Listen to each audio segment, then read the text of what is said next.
দীর্ঘ প্রতীক্ষার অবসান ঘটিয়ে আজ যমুনা রেল সেতু উদ্বোধন করা হচ্ছে।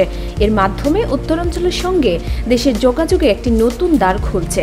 2 লেনের এই সেতুটি ট্রেন চলাচলের জন্য আধুনিক সুবিধা এনে দিয়েছে, যা দেশের রেলপথে দ্রুততার পাশাপাশি আন্তর্জাতিক বাণিজ্য নতুন দিগন্ত উন্মোচন করবে বলে আশা করা হচ্ছে।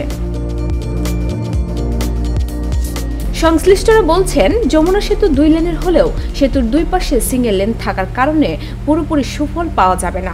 তবে এই সেতুতে ট্রেন চলাচলের ক্ষেত্রে বেশ কিছু গুরুত্বপূর্ণ পরিবর্তন এসেছে। সেতু পার হতে আগে যেখানে 30 মিনিট অপেক্ষা করতে হতো, সেখানে এখন থেকে তা কমে হবে মাত্র 3 মিনিট। এছাড়া সেতুতে একযোগে 2 দিক থেকে ট্রেন চলাচল করতে পারবে, যা পূর্বে সম্ভব ছিল না। আন্তর্জাতিক মালবাহী ট্রেন চলাচলের জন্য নতুন এই সেতু গুরুত্বপূর্ণ ভূমিকা পালন করবে, যা দেশের বাণিজ্যিক সুবিধা বাড়াবে। বাংলাদেশ রেলের অতিরিক্ত মহাপরিচালক এবং যমুনা রেলওয়ে সেতু প্রকল্পের পরিচালক আল ফাত্তা মোহাম্মদ মাসুদুর রহমান বলেন, আগে বঙ্গবন্ধু সেতু দিয়ে যেখানে 20 থেকে 25 মিনিট লেগেছে, নতুন যমুনা সেতু দিয়ে মাত্র 2.5 থেকে 3 মিনিট সময় লাগবে সেতু পার হতে।